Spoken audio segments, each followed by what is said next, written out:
Anyway, welcome Supreme Court. to the Village of Rye Brook Planning Board meeting. Let us all rise for the Pledge of Allegiance. I pledge allegiance to the flag of the United States of America and to the republic for which it stands, one nation, under God, indivisible, with liberty and justice for all. Thank you again. My name is Rob Goodman. I'm chair of the Planning Board. Also in attendance tonight are my colleagues, fellow Planning Board members Amy Schoen, Ed Teague, Lenny Vaisman, John Gerzan, and Scott Mendelson are excused, so it's just the four of us. We're a short board tonight. Also in attendance is our liaison from the Board of Trustees, David Heiser. I got top billing? Because I always omit you, so now you get top billing. Our village attorney, Judson Siebert, our superintendent of public works, Michael Nowak, our village planning consultant from Hardesty and Hanover, Sarah Brown, and not here, but always in spirit, is Tara Orlando, our board secretary, who does everything behind the scenes so that we sound reasonably intelligent up here. That's her doing, so thank you, Tara. Just to remind professionals, we have our board rules on the village website. The website also has streaming video of our previous meetings as well as minutes of our previous meetings. And professionals are really invited to review our board rules. I do not think we have the minutes ready. So we'll deal with that next month. Our first item, let me see, just to review, the Kingsfield development matter has been adjourned, and the Enclave matter has also been adjourned. So we have three matters tonight. And the first one on is 4 Little Kings Lane.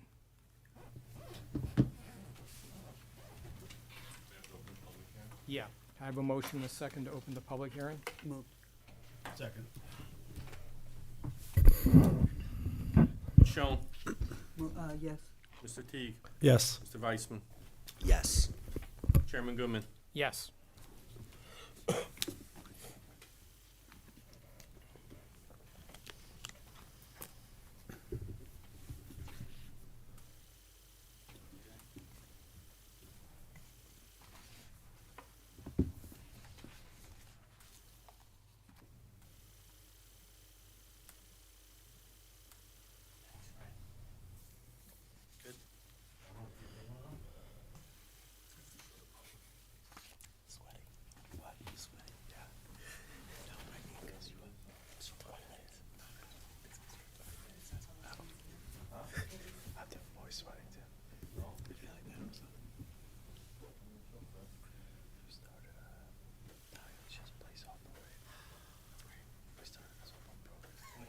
How will the piggybacks? Oh, because he's switching. I don't know why. Well, the public needs to see it, but then they need to see it. I'm trying to figure out how we're gonna move it to the one screen. We only have one screen. Good job there. Okay. That's my approach. Expensive.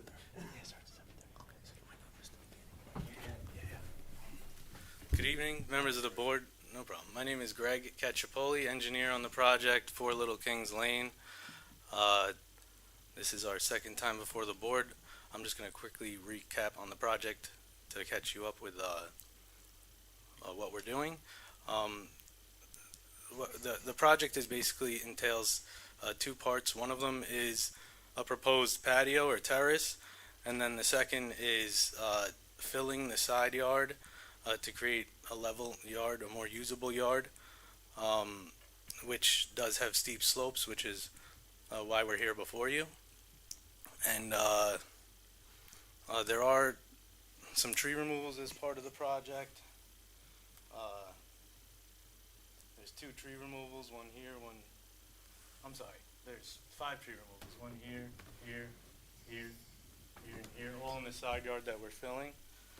We do have a pretty robust landscaping plan to mitigate the removals. Since we were before you last, Can you speak into the mic, oh, please? sorry. Yeah, we do have a robust landscaping plan to mitigate those 5 tree removals. Our landscape architect couldn't make it here tonight. He's actually out of the country, but we did have some comments from Sarah Brown, the planning consultant, regarding a suggestion to include more native species into the design. So he did give me a list of plants that he would implement as part of this approval. I guess a substitution list. I'll go over a few of them. For instance, we have the Quanzon cherry would be changed to an eastern redbud. The smoke bush changed to shadblow service berries. The Piggy hydrangeas to arrowhead viburnum. And, there's a good 6 or 7 more. And in addition, there was a question in regards to the number of pin oaks that are going to be planted on the property. I think the table said 4, but the plan showed 5. There's going to be 5 replacement trees, 5 pin oaks proposed as part of the plan. And I think those were the main points that we needed to discuss in preparation for this meeting. And if you have any additional questions. Yeah, just for my own self-edification, and since Michael is here, there's no stormwater? Is there any stormwater requirement? Yeah, I'm sorry, I should have went over. Yes, there is. Yes, I've been in touch with Mr. Ketchapoli, and we've gone over the stormwater management, and it does meet the 25-year storm event as required by our code. Okay. Just, can you just give us a real summary of what you're doing with the stormwater?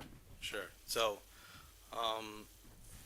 first of all, the house sits extremely high in comparison to the street. I think it's about 12 feet above the street to the first floor.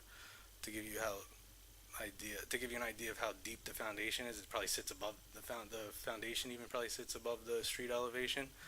In terms of stormwater, we didn't do any televising of existing pipes to confirm, but under the assumption that there was no stormwater management already in place, we designed a stormwater system to capture all existing impervious surfaces as well as the proposed. So there will be no runoff from impervious surfaces on the lot anymore following the installation of the system, up to a 25-year storm. Was there any evidence of there being runoff before? Not that I'm aware of, but it will only improve it. And the zoning analysis that I had, I wasn't sure whether it was complete or not. Oh, that's right. I'm not sure. You can tell me. Yeah, I think originally we were proposing a much larger terrace and patio that wrapped around the side of the house. Right. And it was determined that it exceeded the max allowable coverage. Right. So we decreased it Okay. to conform with the zoning regulations so that we can avoid any variances. All right. That's good. Do any of my fellow board members have any questions? Okay. Does any member of the public have any comments concerning this application? Yes? Come on up to the microphone and state your name and address, if you would. Good evening, members of the board. My name's Philip Grimaldi. I'm an attorney. My office is at 245 Sawmill River Road in Hawthorne. I represent Rita Messina, who lives at 2 Little Kings Lane or 808 King Street. Both addresses, same house. And have Juliana Alzate with me. She's an engineer and landscape architect, and she has some comments too. So the first thing I wanted to and let me just preface my remarks by saying Miss Messina wants to be a good neighbor. She's not here, she has some concerns that she wants addressed. And the first thing that we saw on the site plan application was that this project is not within 100 feet of any easements. And that's really not the case. In fact, there are two drainage easements that almost directly abut where the applicant wants to place these retaining walls, and there's another one about 100 feet away. And I'm not sure if this really affects those easements in any way, if it affects access, or what the impact on those easements are going to be. So that was the first comment she had, and the other concern she had was there was a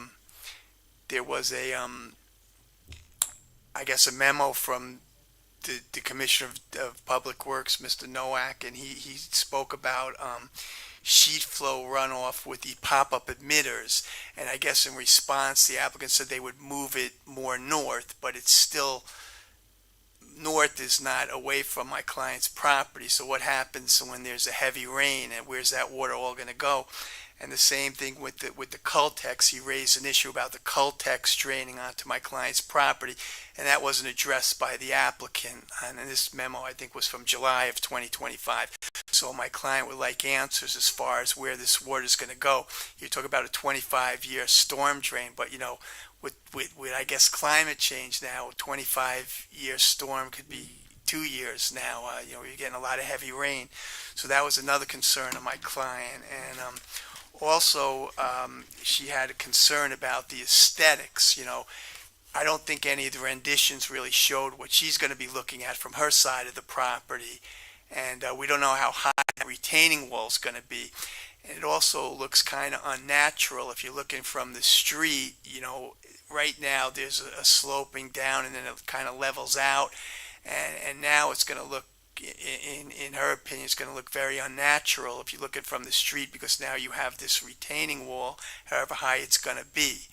And, you know, I guess Miss Messina, you know, she developed the property, her family developed the property, and that house was developed in a certain way, the subject house. And now, you know, basically you're changing everything around. You're changing the natural contours. You're changing, you know, what was there, and making a completely different house than what it was meant to be.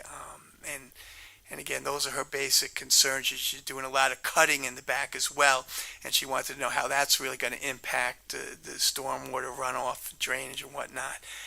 And you know, how's that going to be, you know, remedied? I know he said that there was, I guess he said that there were going to be, what was the word he used?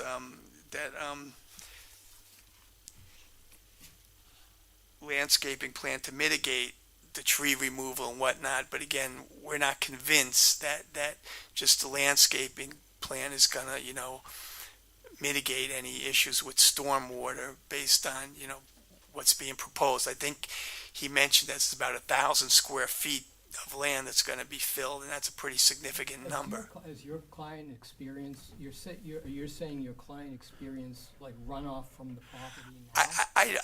I don't think it's that severe now, but she's concerned with the change in grade and everything, and the building right next to these stormwater easements, how that's going to affect her. Why don't we take that? Why don't we take it piece by piece? Okay. And have the applicant respond and our consultants respond, and see if we can You want to say? address your issues. Is your colleague an engineer? She's a landscape architect. She could.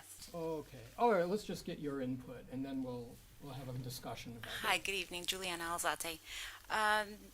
The attorney here addressed. Yeah. The attorney has addressed pretty much all the issues that we're trying to get clear understanding. I think one of the main concerns is what our client is going to be able to, what she's going to be looking at. Right. The plans don't really show the height of the wall on the property line. So just understanding what the difference from the patio elevation to the property line is going to be for the improvements. Okay.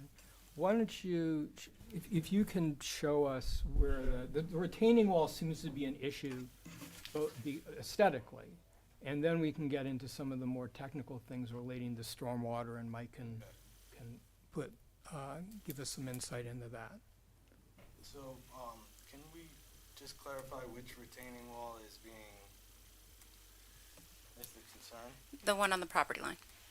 Okay, so I believe Is that's, the microphone, Greg? yeah, I'm sorry.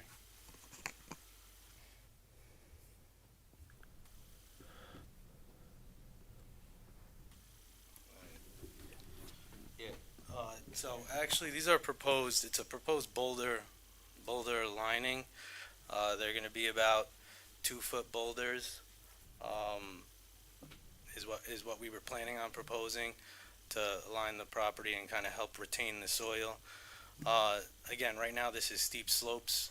All stormwater runoff is currently running from the house toward the neighbor vigorously once the ground gets oversaturated. Now we are filling to decrease the slope from the house toward the neighbor. So when that ground gets oversaturated, there's less sheet flow even before our stormwater system, which we can talk about next.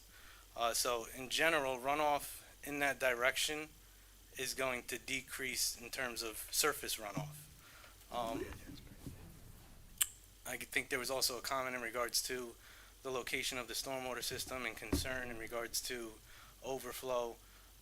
We can definitely shift the system closer to Little Kings Lane. I don't see an issue with that.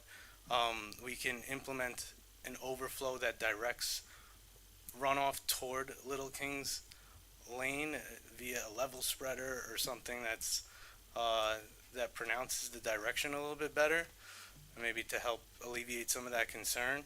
But I think the neighbors should keep in mind that this is a system that's designed to capture up to a 6.5-inch rainfall over 24 hours, which is massive. I mean, it's like an Ida or, Sandy. Not quite Sandy, but an Ida. And so it's a large, robust system. This isn't, if that system's overflowing, I think we're all in trouble. But, I think that more of an effort could be made to divert potential overflow away from the property, and we don't have any objection to that. Yeah. Just wanted to ask, you mentioned Yeah. 2-foot boulders, so how high is the wall gonna be? Is it gonna be 2 feet high, or it's? Yeah, to the top from the existing grade to the top of the boulder, approximately 2 feet. From our property, it's gonna be just 2 feet high? Correct. Okay. And then in terms of the patio elevation, what's the difference of the patio elevation to the property line? Just to understand kind of what the grade elevation change is going to be.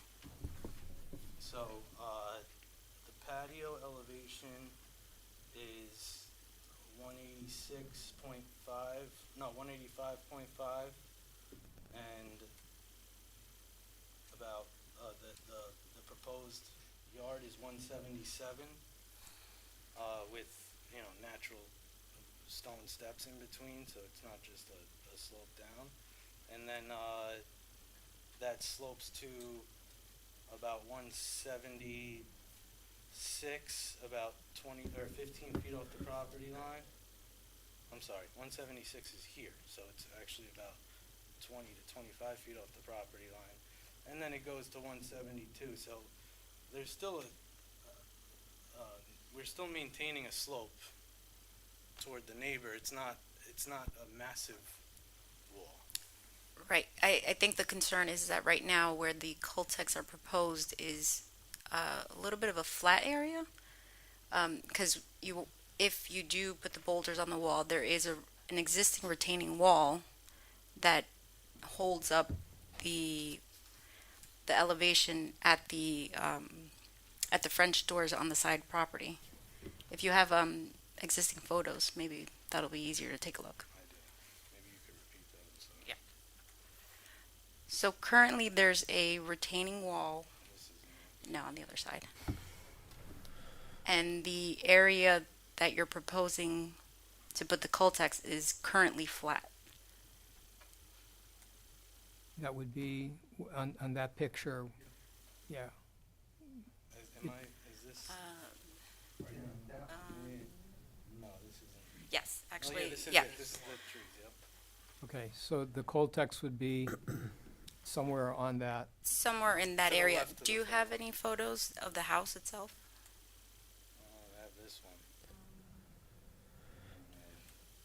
So the concern is, So the concern is that they're removing terraced walls right now, and they're going to create a grade, a sloping grade to the property line. So is there, even though the cul-de-sacs are there, is there going to be any runoff going onto the neighboring property because of that slope? Because currently it's flat.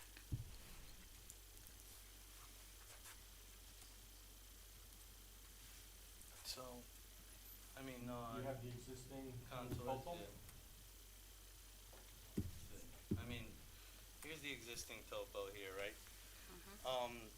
From the house, starting at this concrete pad, it's 180, and it goes to 172.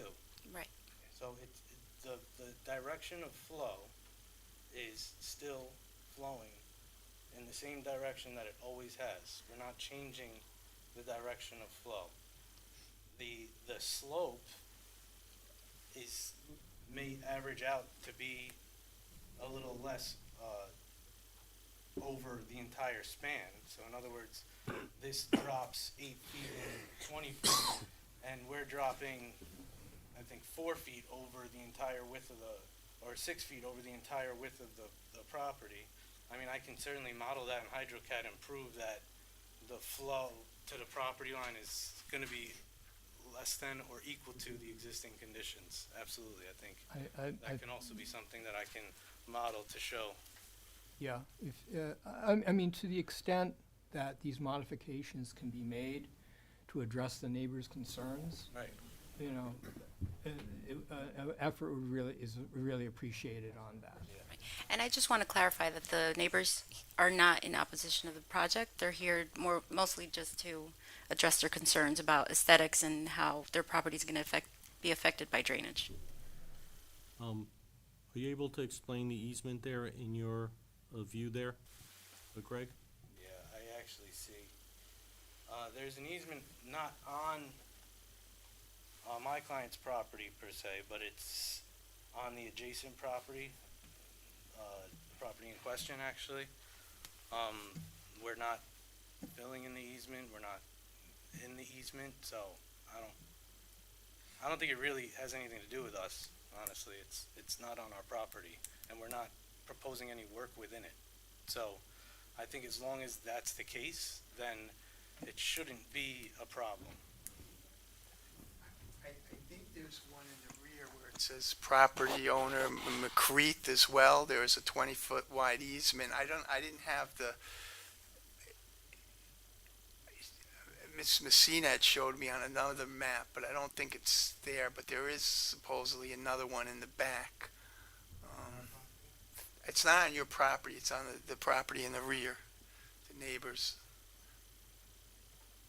I mean, this is a survey done by a licensed surveyor, and we used this in our design, so we took what information we have. This is Angela Messina. Angela lives there as well. She's a daughter of Rita. Okay. Good evening, and thank you for the opportunity to just voice some concerns. What they are speaking about is that there are 3 easements on the property granted to Rybrook, and those are the drainage easements. One is 15 foot, which as you can see, is abutting for Little Kings Lane.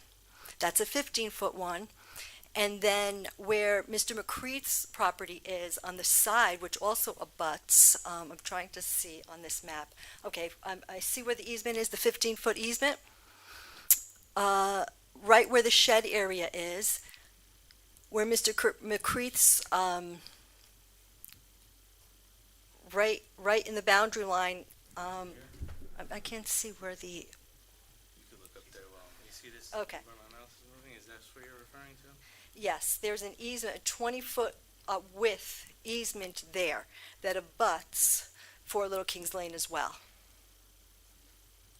And what are your concerns? My concerns are the purpose of the easement was to, for Rybrook to have that easement there.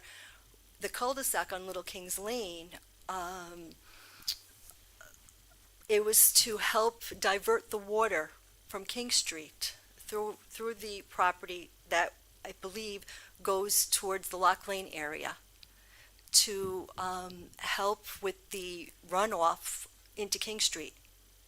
So, And so is your question and concern how this stormwater management proposal by the applicant may affect these easements? Yes, Okay. the functionality and the purpose of the easement, if that would be compromised in any way and cause flooding, especially in hurricane-type weather or very really, devastating type of weather, if that's going to affect any of the properties that are in the lower portion. Now, are these easements on your property, on the applicant's property? It abuts the applicant's property. Okay, but it's Yes. not on the applicant's. No, it abuts it let's see, as you can see, where it says drainage easement, do you see where the dotted line is? Yeah. Okay, and you see, and if you look at their, this is this is their survey, but if you look where the engineering part is, where the cultic tank is, you could see it's very much, very, very close to it.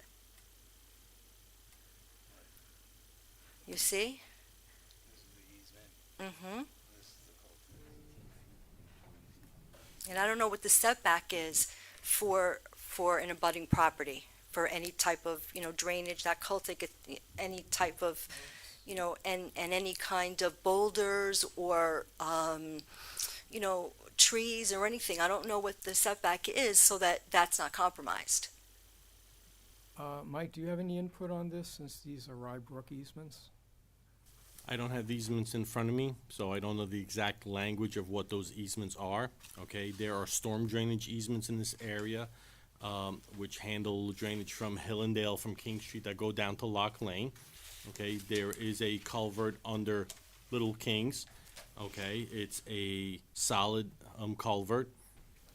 So the installation of dry wells or cultex on a property, that water doesn't seep into that culvert, okay, 'cause it's a solid pipe, okay? So from a hydraulic perspective, you're maintaining on-site as per our code requires, and you're infiltrating into the ground as our code requires, okay? Typically, you don't plant trees within an easement, you don't put permanent items within an easement. That's something that we typically frown upon. Maybe a fence, okay, because that could be removed, it could be modified as needed, but permanent items like trees, landscaping, we typically prohibit in an easement.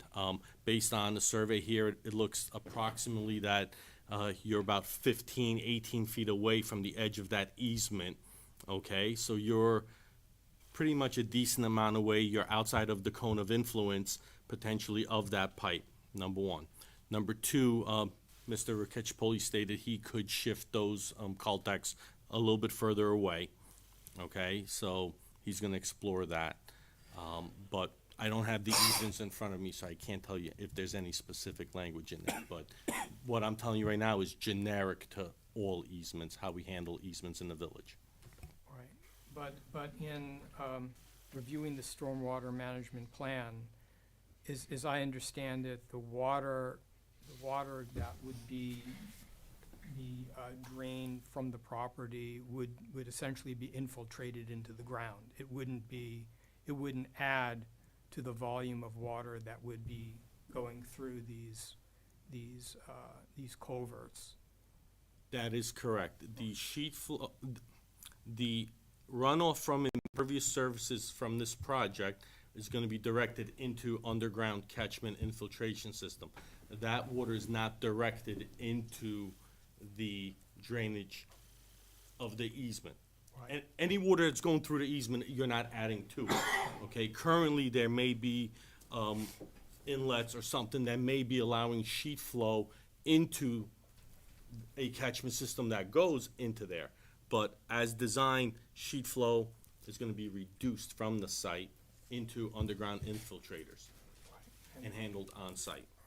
Okay, because the concern that we did have was having something underground there, if it would divert the water and impede on the easement. That was one of the concerns. And it does appear on the plans of the Cultec that it's very close to the, it doesn't show it, it just appeared very close on the plans. I mean, I can give you an exact dimension, honestly. Yeah. 13.8.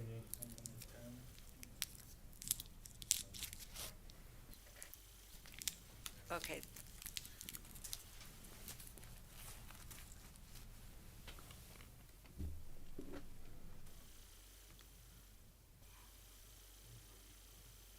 Right there.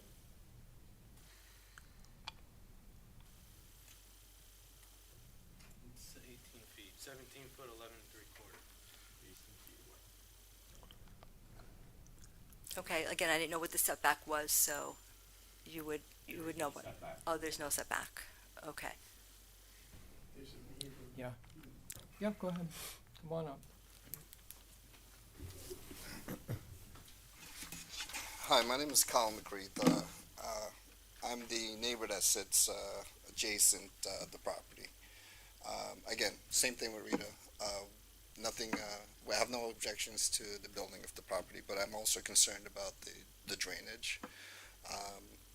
So there's a couple things. One is so my property is located directly to where those steps are going to be, right?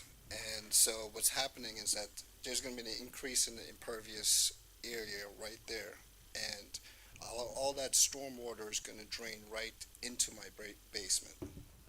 So just to show you. Yeah, if you could.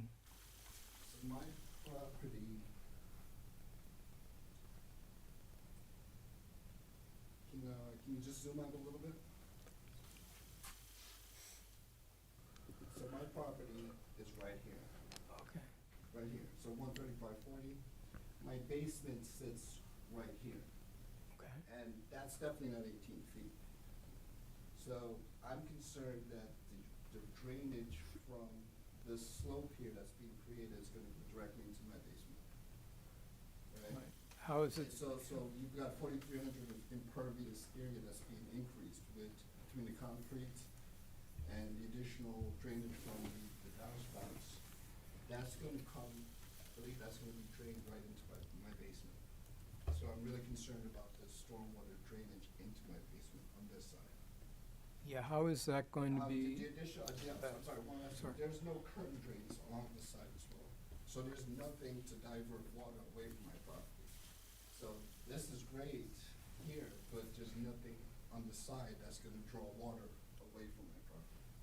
Yeah, the applicant, where is everything sloping? Is it sloping down towards the neighbor's property? I think that's Yeah, I think a legitimate concern I there. think we can add some additional curtain drains if he has that runoff concern.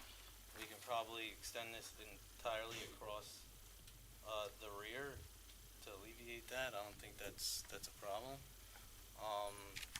And that should definitely resolve any concern in regards to drainage toward your property. You can even use a linear drain. Doesn't have to be a curtain drain.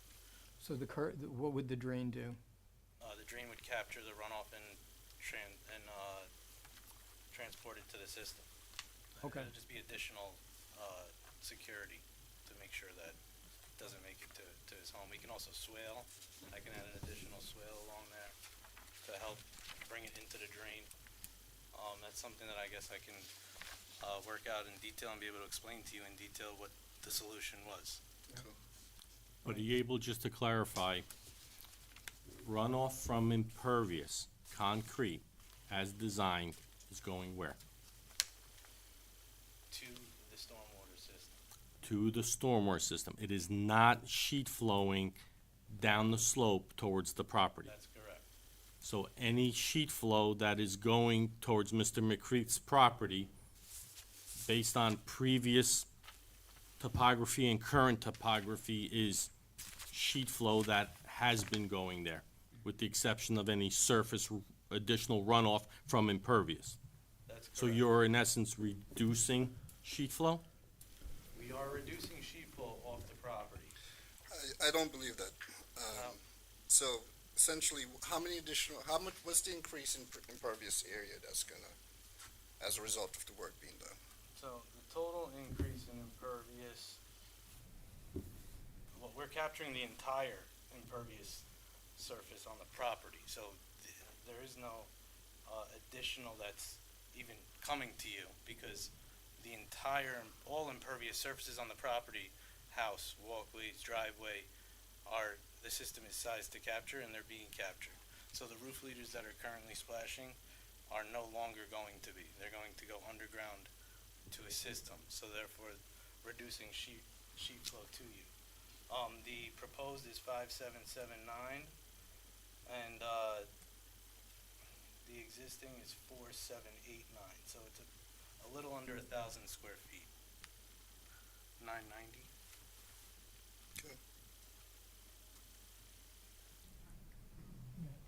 I mean, what I'm going to propose is that you be given the chance to address these issues on your plans. And we would adjourn this till next month, and then we will, tie it up, and the neighbors will have an opportunity to review the revised plans and, address. And now what I recommend to move things along is that if you have continuing issues, after reviewing the plans, send us a letter. Give us the heads up that there's an issue, because my aim is to try to address as many of these issues to avoid spending a lot of time at a public hearing trying to address them, and give the consultants a chance to help the applicant address issues if it's harder to address it. It sounds like the applicant is very willing to make adjustments to the plan to address the neighbors' concerns, but I think a little more time is going to be required, I think, for the plans to be adjusted, for Mike to take a look at them, and for you guys to take a look at them. Does that all make sense to everybody? All right. Does that make sense to the applicant as well? Yeah, absolutely. Okay. Are there any final issues? What would be the deadline for the submission for next month's meeting?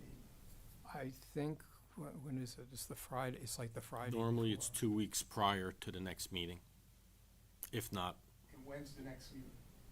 it's the second Thursday of every month. Right.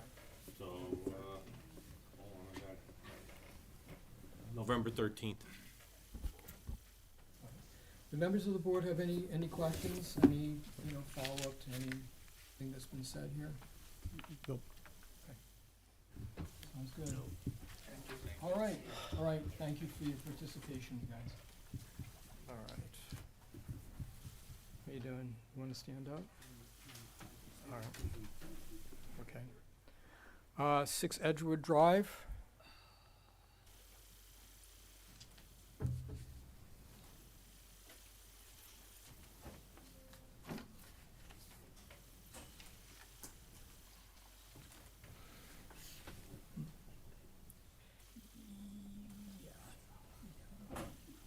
She's suffering.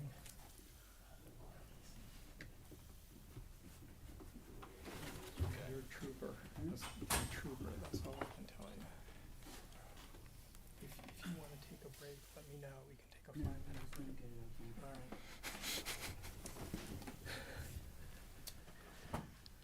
Okay. All right. Good evening. Nice to see Sorry, you I got again. one more after this. Greg Cacciapoli, engineer on the project at 6 Edgewood Drive. Last time we were, oh, sorry. Yeah, motion and a second, please. Second. Ms. Schoen, Yes. Mr. Teague, Yes. Mr. Weissman, Yes. Chairman Goodman. Yes. Thank you.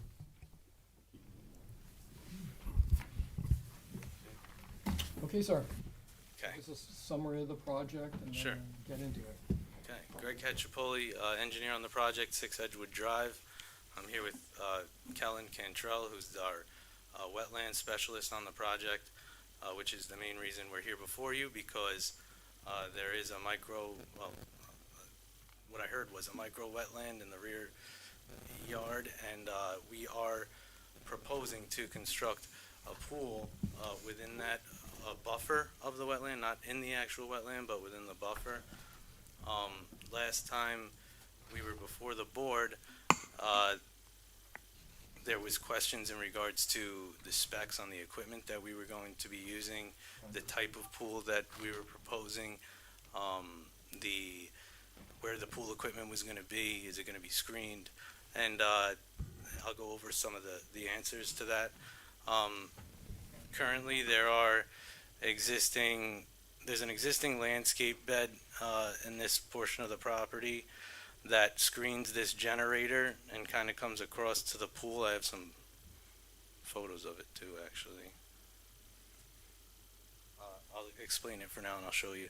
It comes around and it's kind of like shaped like a half circle, and it comes and touches the hot tub, or very close to. And we would like to utilize that existing screening that's screening the generator, and put the pool equipment in there as well. Where's the property line for the neighbors? The property line for the neighbors is here, which is 10.7, 10 foot 9 inches off the edge of the pool pad. There's also a existing 6 foot solid vinyl fence that wraps around the entire property, and also vegetation. I'm going to pull up the photos.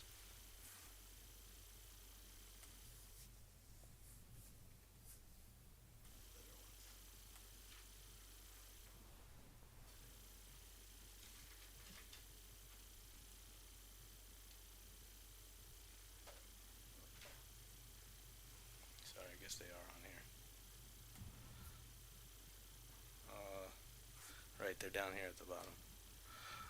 So, actually, here's kind of far away. Let me see if I can get a closer one.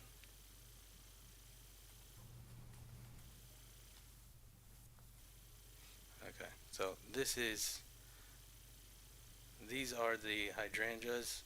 That's the hot tub that we saw on the plan. The generator is approximately behind my mouse.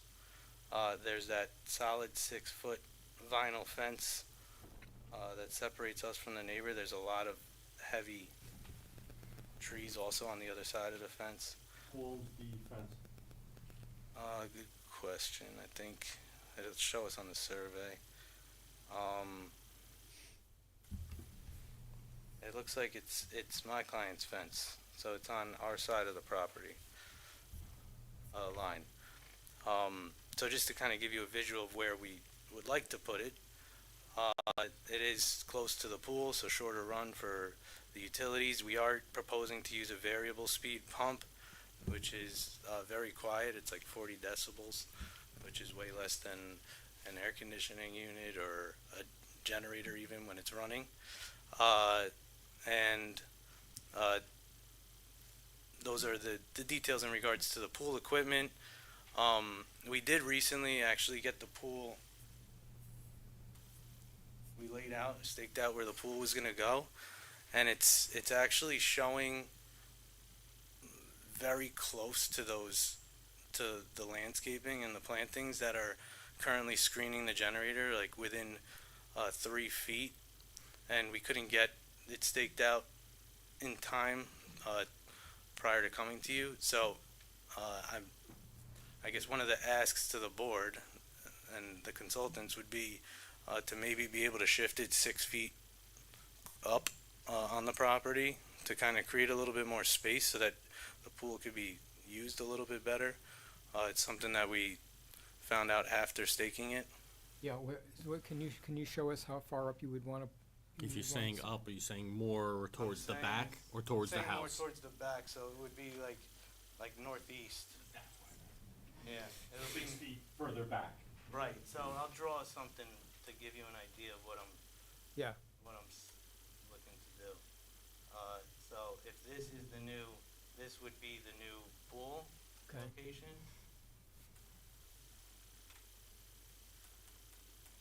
Approximately, which would be, this dimension here is what I'm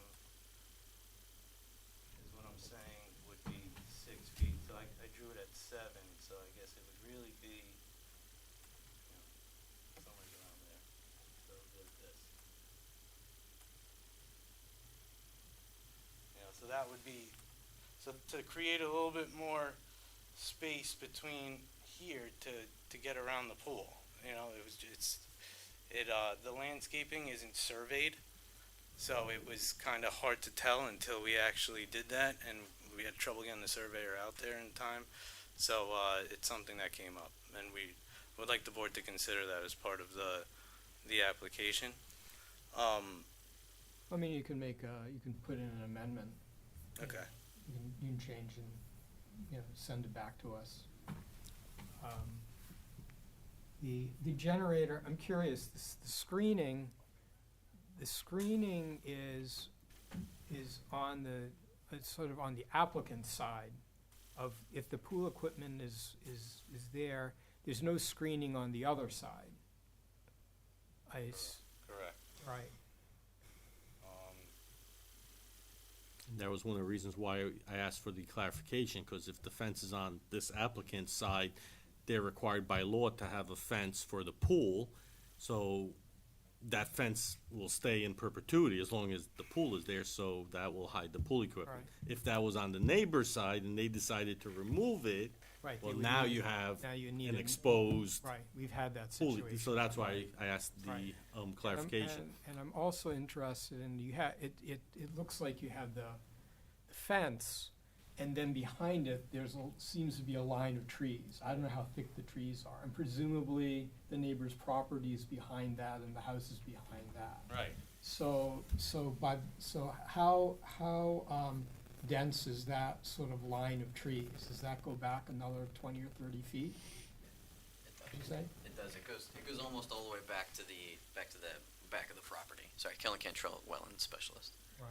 So and they actually get a little shorter as they go further back, but there's still trees all the way back, even beyond the manicured area here, into the closer by where the wetland Right, is. so would effectively be, even though it's 10 feet to the property line, there would be a fence, and there would be a line of trees going back 20 or Yes, 30 yeah. feet from that, and so really there shouldn't be any, and then you're using a variable speed, pump, so, I don't know, my colleagues who know more maybe about this sort of thing than I do, any issues with that? Nope. No? No. Okay. All right. Continue. So that's really the only changes to the plan since we last presented. I believe we did receive a letter from a neighbor in regards to some. Yeah, right. and Mike may have some input on that as well, but Okay. apparently there is a concern, and the neighbor, I give him some credit, he's head of the zoning board of appeals, I Yeah. believe, so he knows what he's talking about. Right. In that particular area. It only relates to the emptying of the pool, I guess, during off-season, and how that's to be done. And the suggestion has been, at least his suggestion was, to truck it out, to simply have it drained. And it's not, I gather, the whole pool that's drained, a certain amount of it is drained, and it would simply be carted off-site rather than being, put into the Correct. stormwater management system or whatnot. I don't know whether that's an acceptable, a method of addressing it. What's your feeling? Yeah, we don't mind trucking it out. Pumping out a pool into storm system is not acceptable anywhere typically. Now they usually require you to pump it to the sewer, like he said actually in his letter. Right. There's a So, sewer access, right, but you're yeah, right. we will either truck the water out or pump to the sewer. No problem. I don't think there's any objection to that. And Sarah, do you have any comments concerning landscaping? No, we had asked for the pool equipment to be shown with some screening. Since the fence is on the applicant's property, I'm not concerned with the screening to the neighboring property. Right. I'm glad there are some plantings there, though, as well. Right. Are there any trees that had to be taken out to do any regrading? Yeah. No? I think we confirmed that last meeting, that there were no trees being taken out. And as far as the relocation of the pool that they propose, are there any issues that would be associated with moving that pool? I don't have any issue with it. And the pool size is increasing, correct? No, the pool size is, right. Then, yeah, there would be no further impervious surface or buffer area taken, so I have no issue with that. All right. Are there any members of the public that would like to speak to this application? Sir, come on up.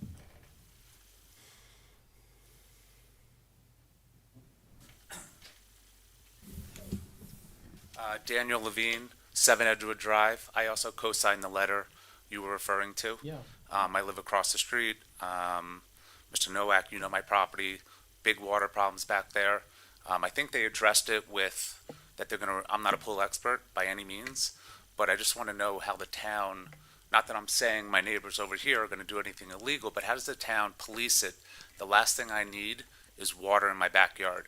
You know it, I call you guys not all the time, but I email you several times. Anytime there's a major rain event, there's an easement that goes right through my property, right into Rich Manor Park. I flooded a couple years ago, lost half my house. When we have major rain, I get the runoff, as does my neighbor, 5 Edgewood Drive, the Moscatos who co-signed it, the letter. So water is my biggest concern. My neighbors are great. They got a great family. They maintain their house very well. It's great to look at. I see it every day. But I'm just looking out for my family as it relates to extra water in my backyard. So I just want to know, because I've seen it before. You can see it, when people are emptying their pools. I cannot have more water in my backyard. And also, I think this is also stormwater needs to be done with this? Or not? Are you over 400? No, I think you're under 400 on this property. So you don't have? They were under 400 square feet, so stormwater is not required. There is stormwater on the house. I was going to say existing house, but yes, on the house there's existing stormwater. With regards to the discharge of pool water, the new MS4 requirements from DEC actually prohibit the discharge of pool water into storm drainage. In the past, it's been allowed if you allowed it to dechlorinate for 7 days.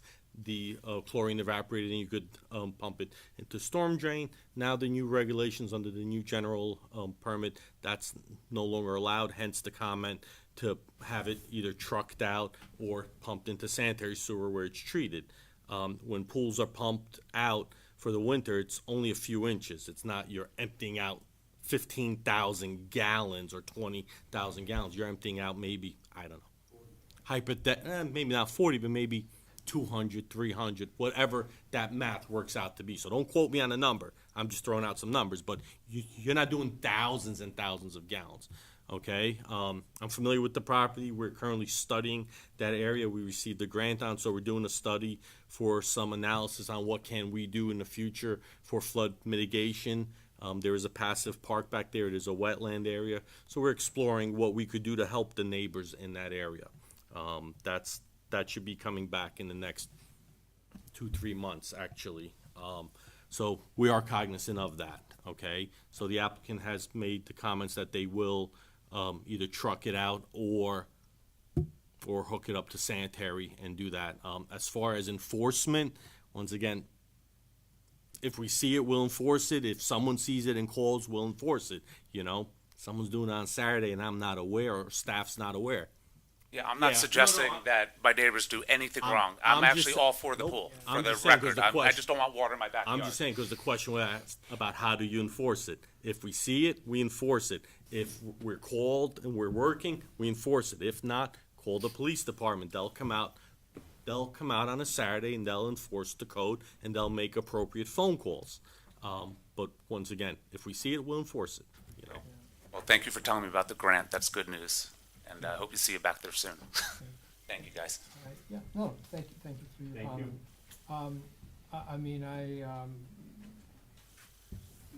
The recommendation of the letter was that should be trucked out. Yeah. Michael, Or sanitary sewer. or is sanitary permissible. sewer. Let's pick one and go with it. We'll truck it out. We'll truck it out. All right, That's fine. that's fine.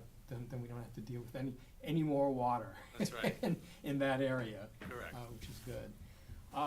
Are there any other comments from anyone concerning the application? Any board members have any comments? Okay, subject to that change, it doesn't seem to be that change that you propose to the pool being moved a bit has any sort of raised any planning concerns. So I'm inclined to put the resolution to a vote, subject to a That'd be changing great. of the plans Yeah. on that. So we have a resolution. We'll close the public hearing. So I have a motion and a second to close the public hearing. Second. Ms. Schoen? Yes. Mr. Teague? Yes. Mr. Weissman? Yes. Chairman Goodman? Yes. Thank you. And Judson, we have a resolution. We do have a resolution. My question is, the draft resolution, does the board want to include as a condition, the trucking of water out? Yes. Yeah, let's put that in. So that will be added. Okay. Now that the public hearing's been closed, it's a resolution, granting site You plan. have to hold the button, unfortunately, sorry. New to this system. All right, a resolution has been prepared. It's granting the application, granting site plan approval for the property at 6 Edgewood Drive, together with the wetlands permit, which is required because of disturbance within the wetland buffer. The resolution recites that the planning board is the approval authority for both the site plan approval and the wetlands permit. The resolution details all of the plans and submissions that have been provided to the board. The resolution confirms that this is a type 2 action under SECRA, therefore requiring no further environmental review. It recites that the in-ground pool will be in the 100-foot wetland buffer and will result in a disturbance of 1,349 square feet, which I believe the applicant has confirmed that even with the relocation, that level of disturbance will remain the same. There has been mitigation provided at a ratio of 2 to 1 in accordance with Chapter 245 of the Village Code, the Wetland Chapter. The resolution recites the manner of mitigation, further recites that a public hearing has been held and closed, that the planning board has considered the factors for issuance of site plan review, site plan approval and a wetlands permit, and therefore resolves that both are issued, site plan approval and a wetland permit, and there are 3 stated conditions. 1, applicant shall submit a construction management plan to the satisfaction of the village building inspector and superintendent of public works, village engineer. There is a existing condition in the draft resolution that prior to the issuance of a building permit, the location of the pool equipment shall be shown on the site plan. I believe that has been done, but we'll continue to carry that as a condition in the resolution. And as stated during the course of the public hearing, a condition will be added that pool drainage shall be conducted by way of pumping to a truck and removing any drained water off-site. Is there any other comments? Can I have a motion and a second to adopt the resolution? Move. Second. Ms. Schoen? Yes. Mr. Teague? Yes. Mr. Weissman? Yes. Chairman Goodman? Yes. Thank you. Okay, congratulations, you guys. Good luck. Thank you very much. No problem. I have one more. Oh my goodness, you got He's on a roll. Just happened. you got a hat trick here. Holy. You guys are done? We're only, Well, if you wanna hang around and watch, you're welcome. You want to see Greg's show again? I love audience. then you can, okay. This is actually my proposal for a procedure, because Amy has to leave, is to have we're gonna have a public hearing scheduled for this anyway. So let's take a vote on the public hearing and have that scheduled, and then can we have a discussion about the applicant? Is that okay? You need to, if you're going to adopt a resolution, scheduling a public hearing, that should be done with a quorum after that. Right. Yeah, but he wants to do that first and then discuss the application. I don't see an issue with it. Okay, all right, then let's just do that. We're gonna schedule the public hearing next month, and then you know. Then you the rest of- explain your project. Then you can explain your project. Okay. It's next, it's heard. Yeah, Whereas the applicant has submitted an application for site plan and steep slopes permit approval involving regrading of the rear yard and the construction of an in-ground pool and patio. Now therefore be resolved, the planning board of the Village of Rybrook will hold a public hearing on November 13th, 2025 at 6:30 in Village Hall. Be it further resolved that the applicant is hereby directed to comply with section 250-40 of the Village Code regarding notification of the public hearing. can I have a motion and a second to schedule the public hearing? Second. Ms. Schoen, Yes. Mr. Teague. Yes. Mr. Weissman. Yes. Chairman Goodman. Yes, Thank you. okay. And before Amy leaves, I would suggest you just adopt a motion closing the public meeting and indicating that you will continue without conducting official business, just to hear on the application, Okay, because you're not going to have a quorum. okay, leaves, yeah. all right. Yeah, that's why I asked, because she's leaving. So, But it's okay, we can have a discussion. You can have a presentation so long as no official business is conducted. Right. Yeah. the meeting. Okay, So we need a motion and second. so the motion is second to But close we the need meeting. Amy to do that. Amy, hold on, we still need your vote. You okay? Hold on. Wait, Amy. No, I'm on. Amy, I need you to vote. Hold on. I need you here to vote. We have to close the public hearing, hold on. The public meeting. Okay, so motion and second to close the public meeting. Motion. Second. Who motioned? Amy Schoen motioned and Ed Teague. Second. Ms. Schoen? Yes. Yes. All in favor? Yes. Any opposed? No. Thank you. All right, Yes, thank you. all right. Sorry about that. See what you did. Yeah, we have to close the meeting and now it's just Okay, a general discussion. Okay, this is a discussion. Okay. It's only in Article 78, okay? Right, right. Bye. Bye-bye. Bye-bye. Okay. All right, so. let's- So, good evening, Greg Cacciapoli Engineering, engineer on the project for 379 North Ridge Street. Right. The applicant, my client is proposing a few different site improvements, including removal of an existing asphalt driveway and replacing it in kind with concrete, adding a front walkway to the home,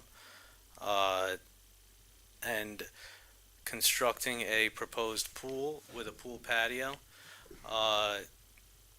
The reason we're before you is in order to create a level area to construct this pool and patio that surrounds it. We're going to need to fill in the rear yard.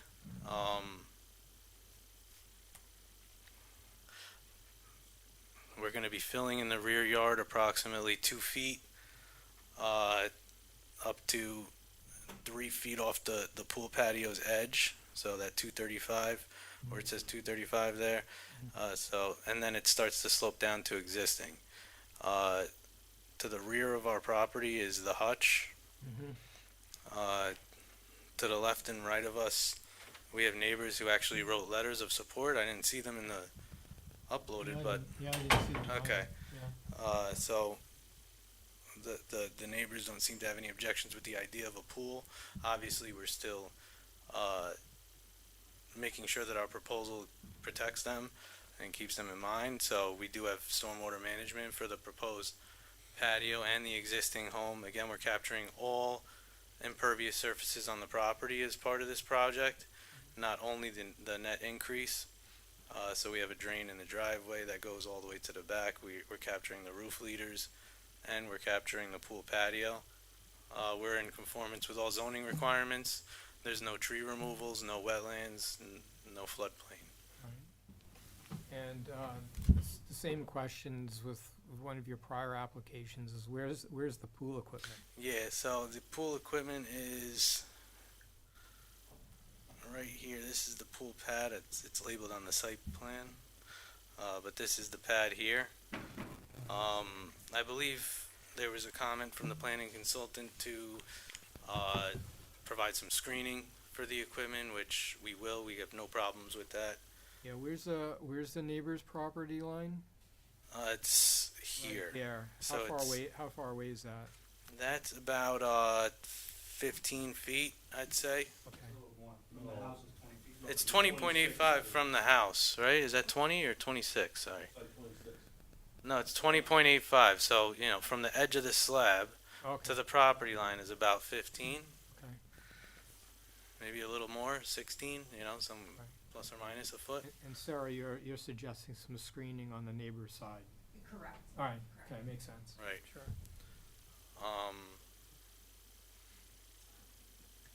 And that is the project. Any questions? Yeah, just how does with the construction being on Ridge Street, like, are they gonna do this during school hours? Is it gonna cause a lot of extra traffic there, or where do they put all the construction equipment? Can they put it all on the yard? Well, yeah, there should be no issues putting it all on the yard. I mean, the extents or the limits of construction are for the width of the home too, so all construction is going to be pretty much behind the home, with the exception of, maybe seeing the back end of a machine or the installation of the Coltex look like they might be in sight. But fortunate for us, most of the work is in the rear yard, the heavy digging, and in the front it's kind of light grading for the walkway. You level it out. That's hand work. The driveway would be something that needs a machine to remove the existing asphalt. We could put up some orange construction fence or some kind of barrier to make sure that